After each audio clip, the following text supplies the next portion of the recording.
mode also. Is being got it. Yes, the Facebook is loading. The echo will stop, and then we shall start yet another 70th mom. Like, awesome, beauty 70 mom. Okay, we are ready. Bhavneet, 70th mom. We have reached 70th mom. You're the 70th mom. I'm so excited that you are here. And good evening, everybody. And good morning from wherever all of you are going to join in. 70th mom, 70 mothers have been interviewed and spoken to, and they have just poured their hearts out. They are creating their pictures, their stories. 70 pages of the books have been decided, 30 more to go, and I think it's 20th today, so 10th, 11th, yeah, in another 18 days we need to figure out how to, for me to be very proud of 100 days 100 moms. I just have 18 more days to go, so, and a shifting of the house and many other things that's happening, but we shall do it. If it doesn't happen in 100, it'll happen in 102 days, but it's happening very soon.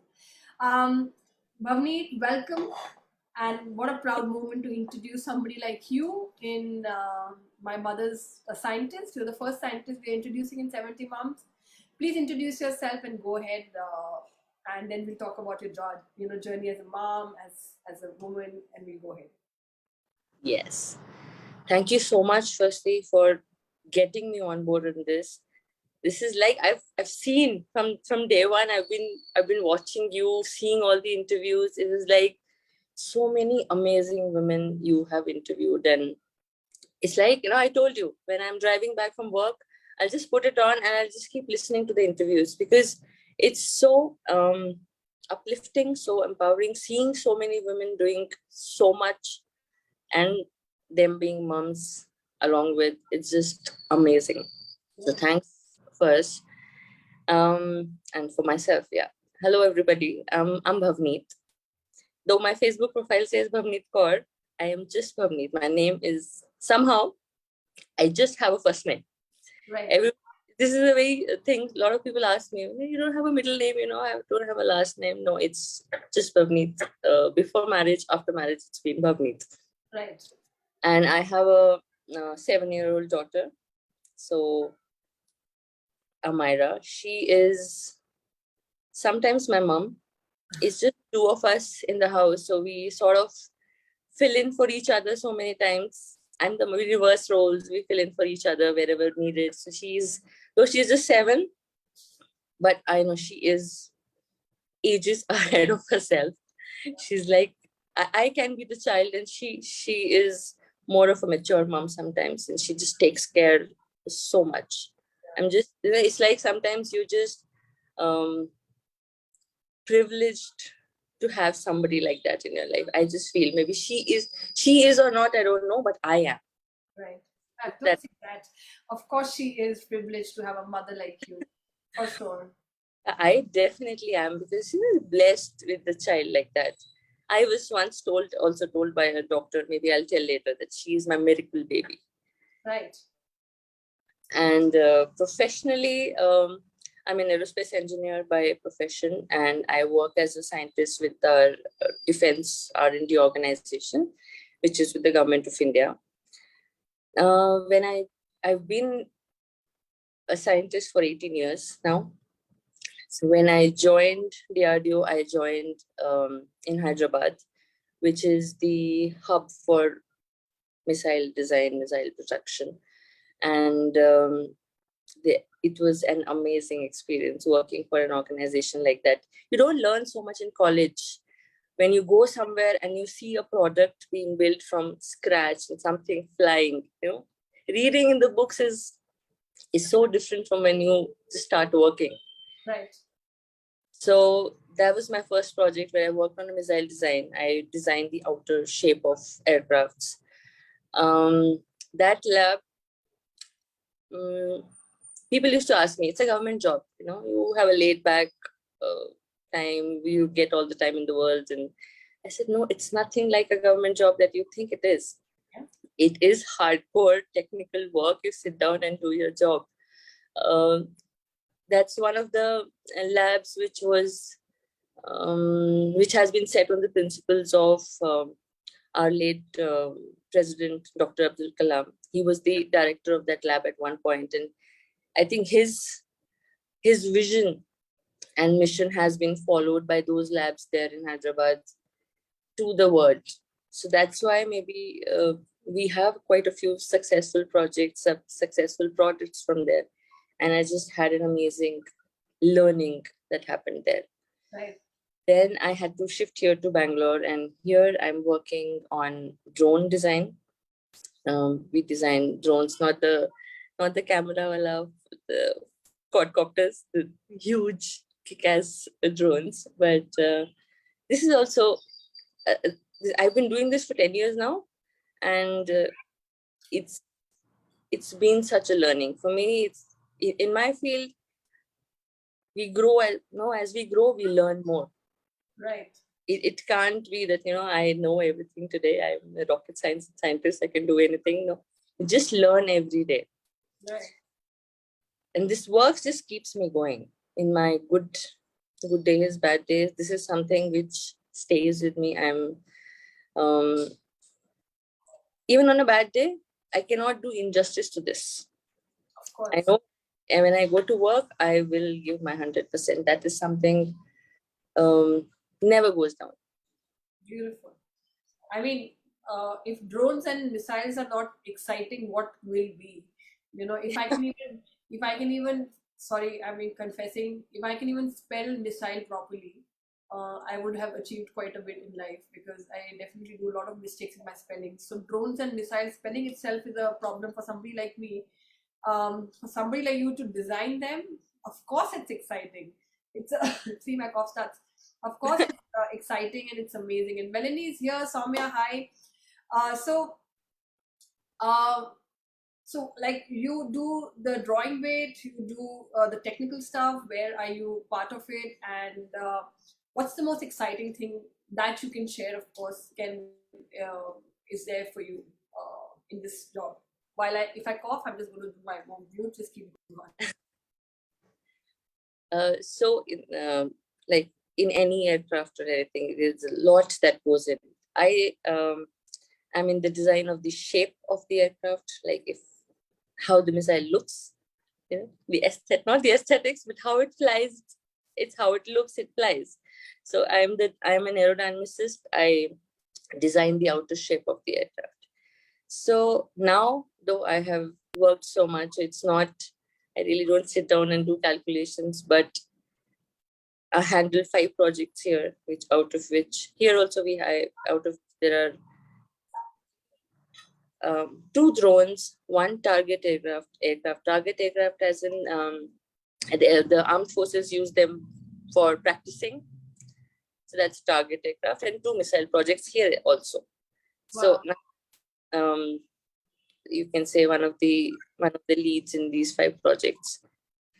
And the most exciting is when we go for trials, when we see the thing actually made and it flies. The countdown, the excitement before that, and then everybody's just sleeping overnight at the launch pad, just getting ready for the trial. That is like the most exciting part. But I have not been able to go on a trial for quite some time, since it's just me and my daughter here. I can't leave her alone and go to the launch sites. But I really want to. I'm just planning. Maybe next time I'll call my mother here and say, just sit here. I can't take her. That's also one thing. I can't take her. I have to go on my own. So maybe next time I will, because that is, your product. You see it fly. You see it do what it's supposed to do, and that is the ultimate. Right. So I've been missing that action for quite some time, but maybe soon. That's okay. Amara is 7 and she would be very soon grown up, and you can go back to it. And also that one of the, just a reason that I definitely wanted to get you on was also many people I've been talking to so many people across the world, and sometimes they still have the notion that probably Indian women are still in their, colorful clothes dancing, because that's the cultural thing that happens to be our, so-called visual. When you say an Indian woman, you generally think a Rajasthani woman, which is like one part of our country, dancing in colorful stuff, and there's festival and there's Diwali. And then there's a photographer here, and then we have a comedian, which I introduced recently, and now I have a scientist who works in the defense in missiles and drones. So I was just like, we not only in India but across everywhere in the world, we need to break these barriers that one, moms cannot do it. Like, that's the statement here. Like, Yes. Bhavneet is a beautiful mom and she's doing it. I know there's so many times that you have to be in the office, you have to do this. It's a place where nobody can enter. You go in, it's a foolproof security place, and you go there, you perform, you study, you come back, and then you listen to my interviews once in a while, and then you come back and meet your daughter. So that's what you've been doing. So it's just a proud moment that I know somebody so dear, and you're into doing all this. But you always wanted to be that. Does Amira want, like, does she know what you do? Does she understand at 7 what you do? And what is, like, her take on you being a scientist in the defense, designing all this? Maybe she doesn't understand scientists, but she knows Mama makes drones. No. So that she knows, in Bangalore here, there's one near HL or somewhere, there's one aircraft there. Yes. And on the wings, there are 3 missiles. 2 are foreign missiles. The middle one is the one that I was a part of when I was in Hyderabad. So whenever we cross that, she knows that, Mama made that. Is it that place which is near, you cross that aircraft, what is it called? That place, when we are going to Yashwantpur somewhere, via Hebal somewhere. Where there's helicopters and all also placed? No. Is that the place you're talking No, about? no. It's just an aircraft somewhere in the middle. Right. And Yes. it has a missile in there, and she knows that mom is designing. She knows that middle one, that's my husband. So I was part of that project. So Sweet. Vinu is here after a long time joining us. She knows us. Melanie's here. Debbie's here. It's so interesting that what you do, and totally breaking the norm that nobody can say a mother cannot do all these things, and living her dreams every day. So in here COVID, it is. Sorry. Go ahead, In COVID, really difficult because we can't work from home. There is no way we can work from home. And the day I remember. school closed and daycare's closed, and I was like, oh my God, what am I going to do? I have to go to work. I And it remember. is a time job. I just can't manage.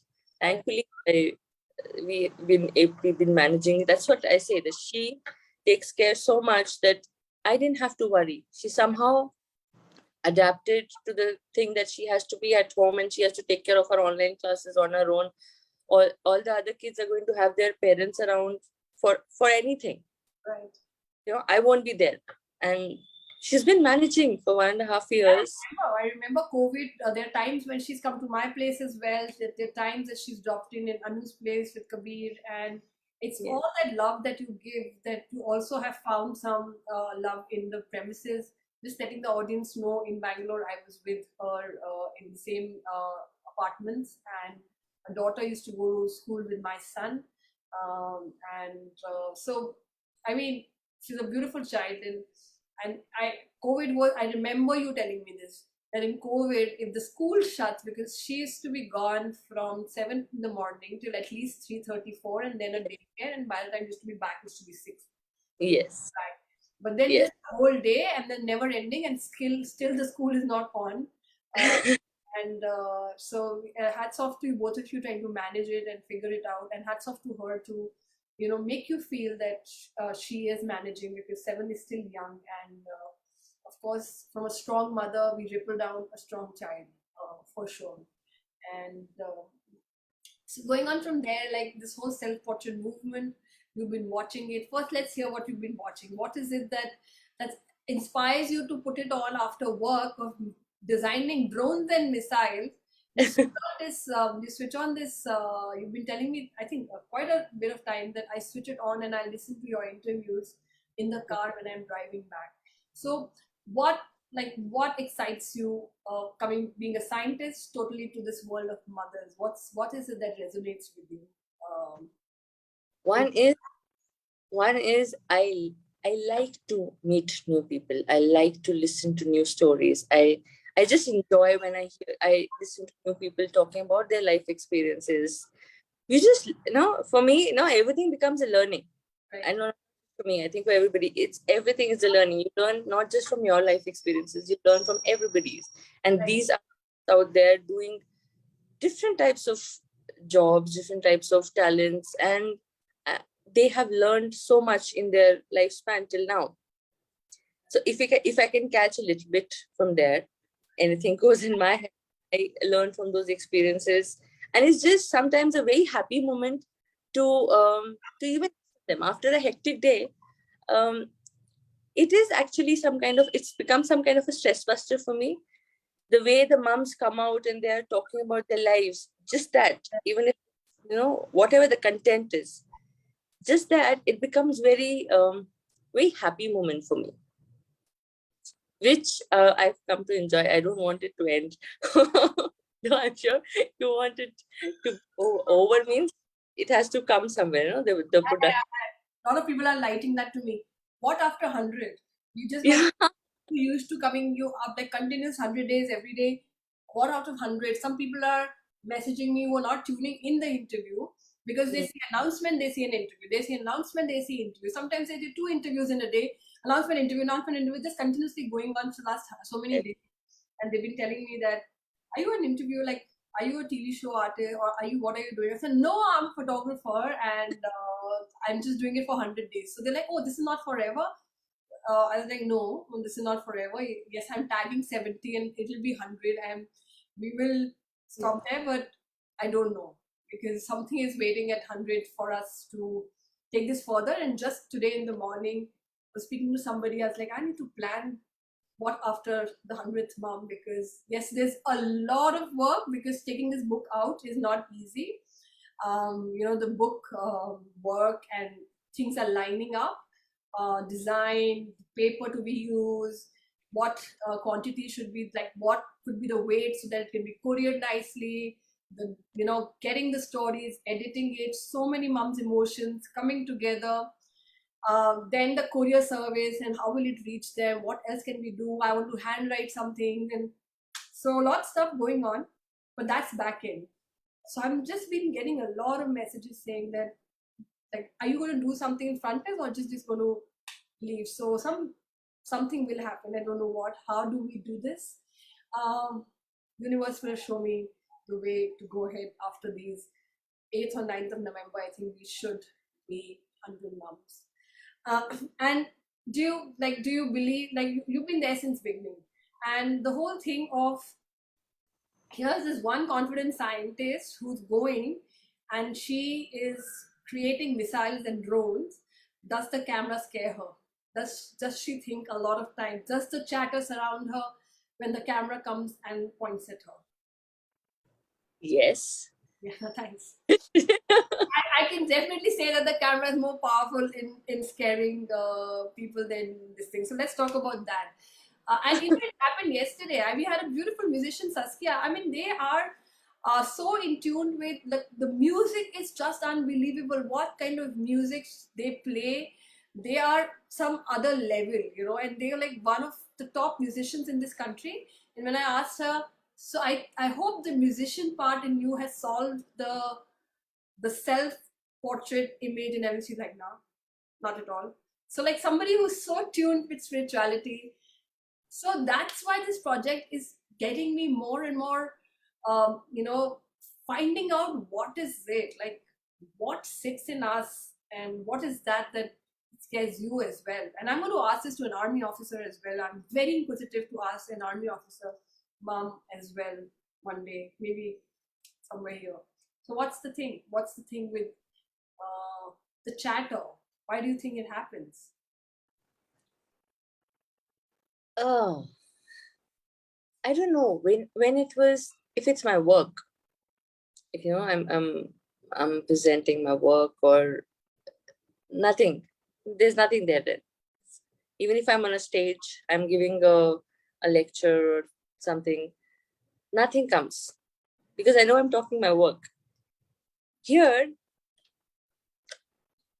that you don't get you're not sure sometimes as a mother or as a woman, how are you doing? I know as my when it comes to my work, I am 100% sure. For anything else, I keep wondering, Right. am I doing it right, or can I do better, or am I giving my best? Right. Right or wrong, I don't know, but am I giving my best?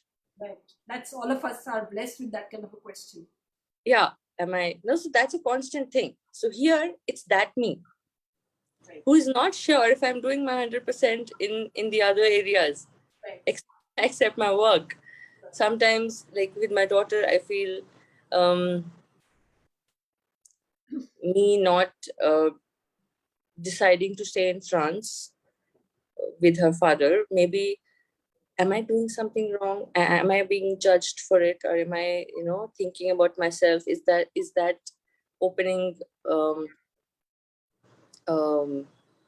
a discussion for people or gossip for people? Even here, when I think I've hardly said openly that I'm a single mother.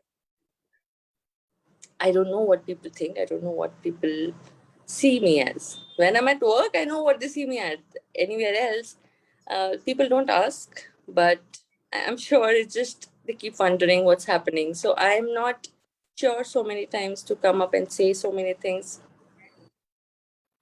Maybe the first time I've said it here that A lot of moms which have said many things for the first time because it's time to liberate ourselves from all these things that has like no way any place in our world, and we keep them so close to our heart. It just doesn't need to be so close to our heart. This just doesn't belong here. And I think that's what this movement is bringing. Just another shade of mother, nothing else. Single, gay mom, you know divorced mom, like multiple mom, 6 children mom, 12 children mom, mom who's okay. Like, I just can go on and on. yeah. Another shade, like just another shade of mother. Leave them alone. And that's why this project is going very close to my heart, because I'm just like, we have to get this community going up to say some things don't belong in our hearts anymore. We can't keep a heavy-hearted soul and keep moving what world will think. Because the more we do it, the more we just keep going down and stop ourselves from shining and emerging and doing so many things that otherwise, if we uplift, easier said and done. But somebody, somewhere, some project had to start. Because what I'm talking about now is just not about dropping the judgments. I'm also talking about aligning yourself to the mother pulse, right?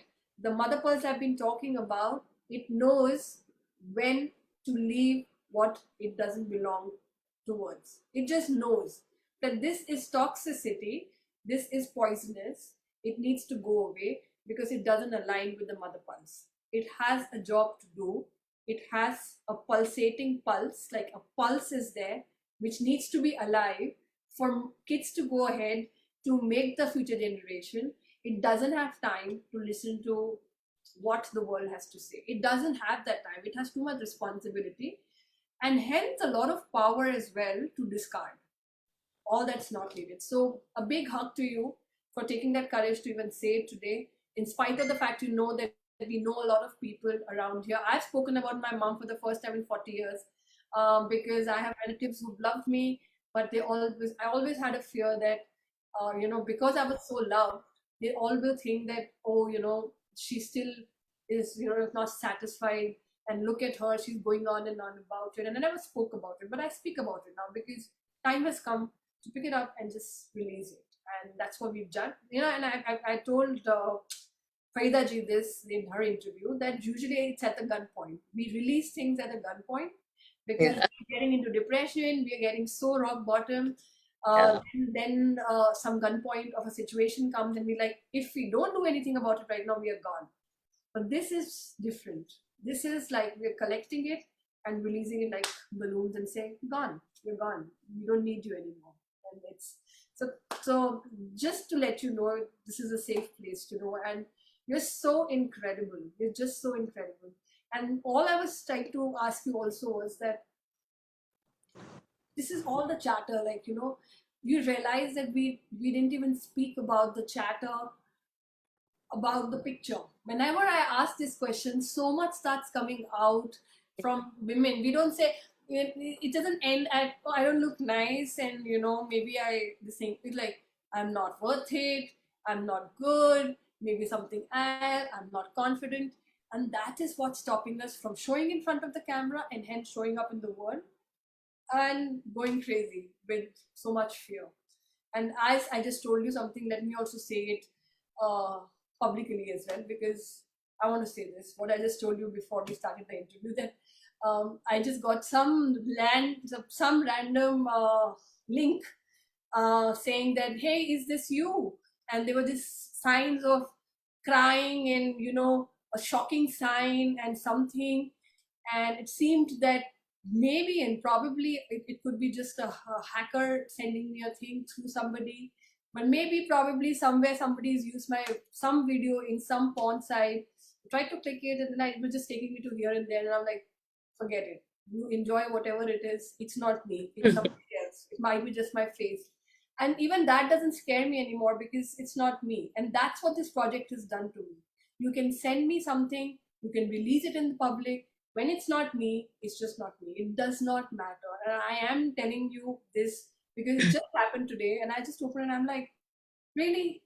I mean, really? Are you really talking about my pictures or videos being used somewhere in the wrong porn site or something?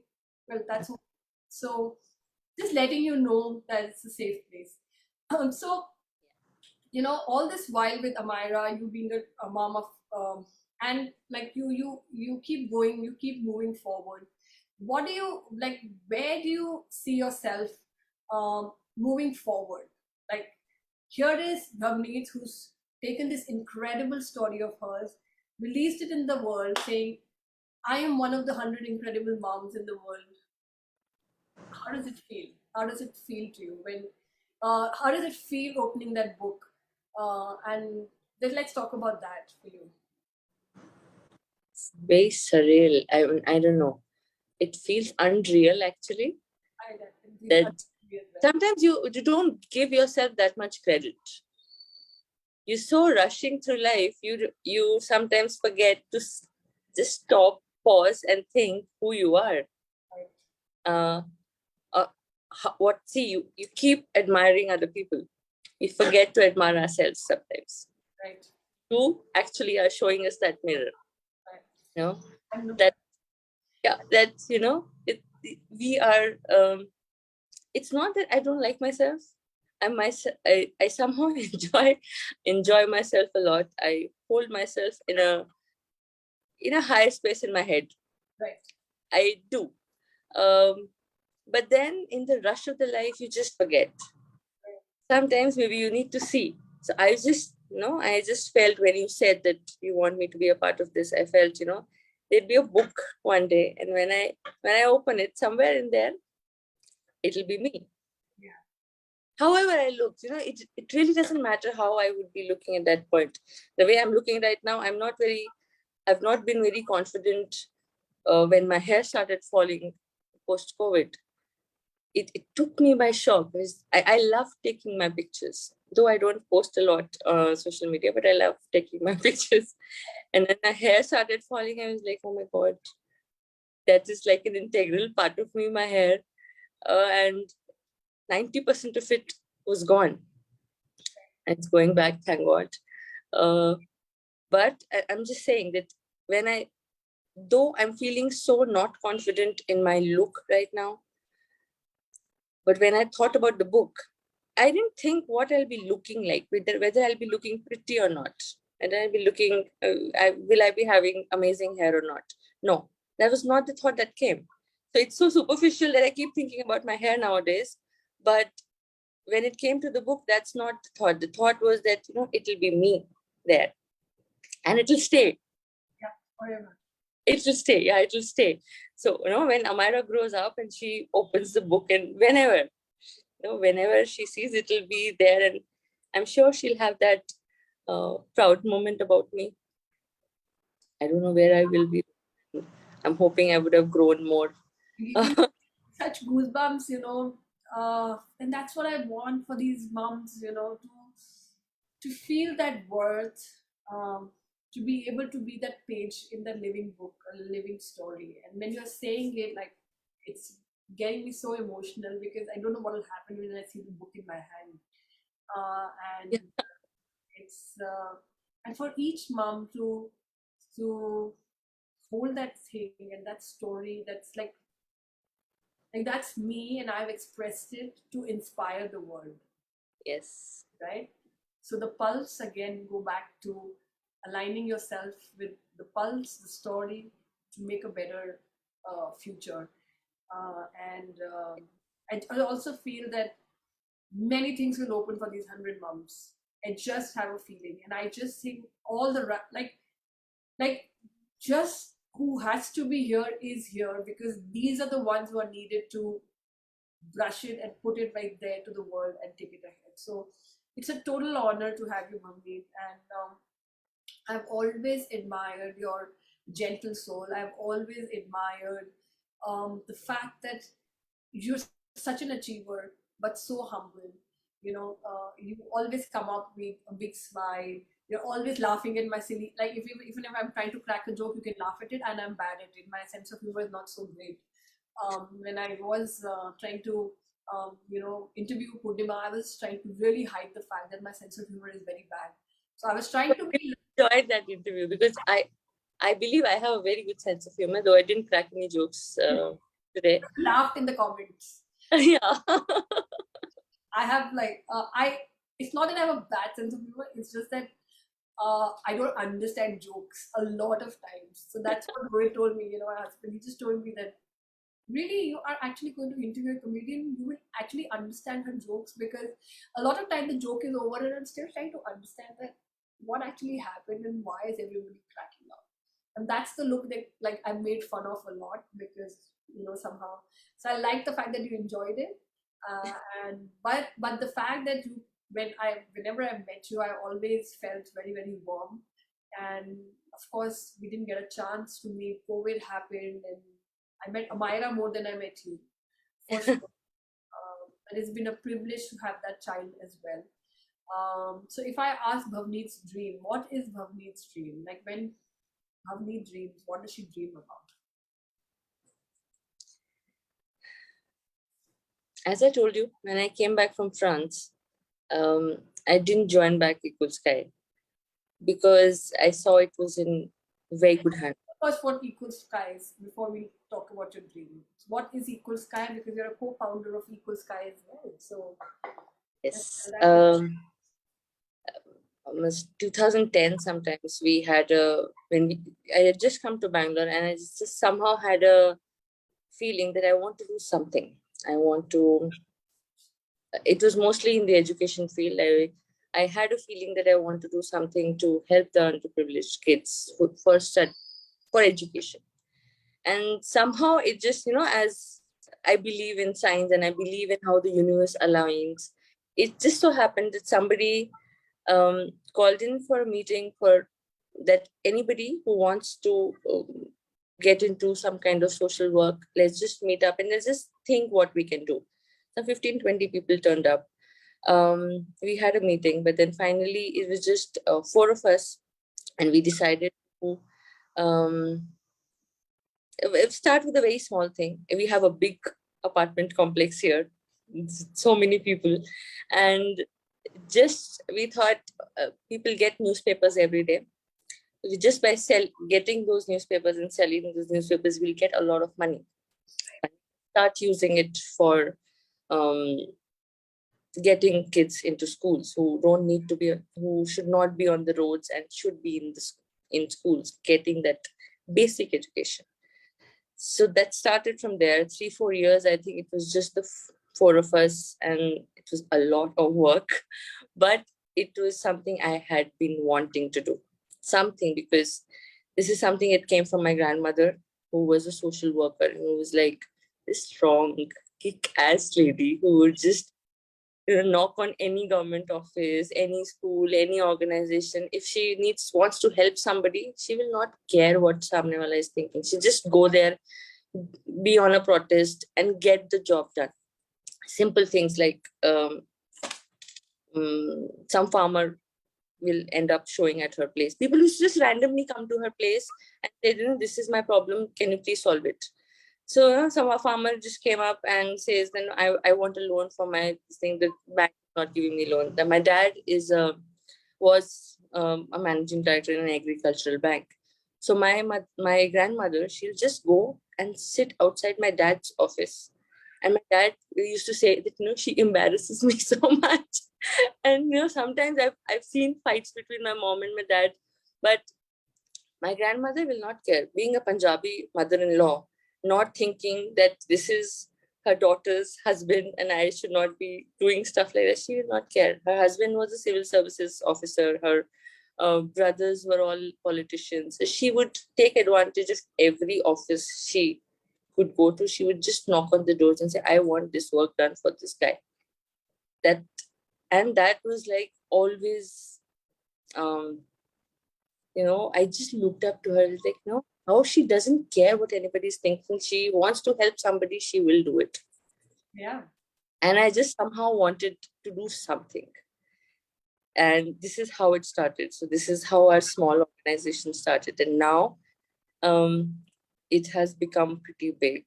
We are supporting 75 kids already. And now there are so many other, and we take, we are facilitating, making it easier for others to also adopt children for education. So it's a dream that, little small, like a small baby, just grew, and now it's big. There's so many things happening and so many volunteers now. Shantini, so many volunteers. So after I came back from France, I thought, okay, now it's in a good space. There are a lot of people taking care of it. I don't want to get back in. But I wanted to do something else. But that thing of coming back and settling in, and then COVID, and it just hasn't happened. So maybe I needed a push for that to happen. Right. And it has to start now. And are you blaming the push on me, Bhavneet, by any chance? Yes.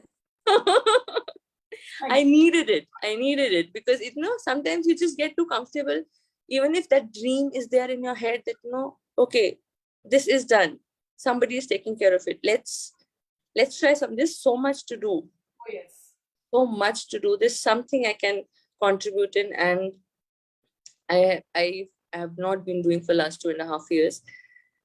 I'm going to start now. I'm going to start thinking what I need to get my head into, and I have to start.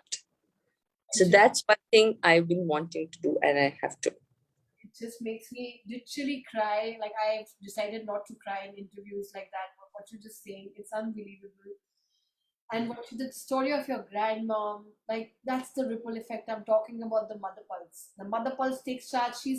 The mother pulse alignment is not a weak thing. Yes. She just knows what to do when she knows what to do. It does not matter. Nothing matters. And your grandmom was aligned to it. And then now you took it from her. And I mean, Equals Sky is a big initiative in Prestige Shantiniketan. I have donated many times bags full of stuff, Equal Sky coming, newspapers, and everything. And Amira, your daughter will take it way ahead. She needs to see you back because I think she was very young when she saw you active. And just because you saw your mom, one day Amira might be in a book and say, you know what, my mom was totally crazy, and she would put the whole world upside down to bring this change around the world. And that's the thing we need to, pass it on to. Like, that's what Shaurya thinks, that I'm just doing some saving of some mothers. I don't know what his whole thing is, but he is getting aligned. He is totally getting aligned because he's all around listening to all the stories. Sometimes he's just doing something and he's listening, and I worry that he's listening, but I know that right now he's absorbing, and he is going to remember. Something will come to him sometime saying that my mom was talking to this mother, and he's recently told me that, just can you just tell your mothers that I can also interview well, because he was trying to interview somebody. And at the age of 8, if we can gift that to them, we should not be worried about them when they grow up, because only good will come out of that. And I think uh, I'm glad that this project, I've been blamed many times for pushing people, many times in all of my 40 years of life. Glad that this push came again, and today you've decided to go back, because they need you. They need a person like you, the heart like yours, Bhavneet. And I can't even tell you that through this interview, there's been an emotional wave under me, because I see a very powerful woman emerging very soon. Like, I do see it, and I totally am with you. This community is with you. We will rise together, and your dream is beautiful. And if anything I can do to make this dream come true, we will do it. We will do that. So thank you for being you, Bhavneet, and thank you for being such a superstar. And I'm so proud of what you do, and total love of Myra as well. So we have lots of people in comments. Cynthia's there. So I think we'll have to go back. I this time forgot my comments, people, because I was so involved in what you were saying. So everybody's here. Soumya is here. Vinu is there. Vinu is saying you deserve the success and more. Bhavneet, thank you, Shika, for including her in the book. Iti is there. You guys are amazingly beautiful. Deepika is there. I don't know Deepika. Deepika is showing up for the first time. Melanie is there. Thank you, Melanie. Soumya is there. Cynthia is there. And many people. And Debbie is also there. Debbie is also there. Sonika is there. So thank you so much for coming in the comments and just lighting this up. Wasn't this beautiful? My 70th mom. I just so wish I can just give a big hug to Bhavneet. Oh, I would love that. I would love that too. All right, time for us to go back to our daily lives as mums, and we shall go off live, and then we will. I will reply to all these. I think Bhavneet will also. We'll reply to all these comments that I totally ignored today for sure. But I still love you guys. So we're going off live. Thank you so much for being here, Bhavneet. The work starts now. The picture starts now, and the story will just start. So let's see where we reach. Yeah. We'll do that. Take care. Have a good night. But don't go off. I'm going to just go off.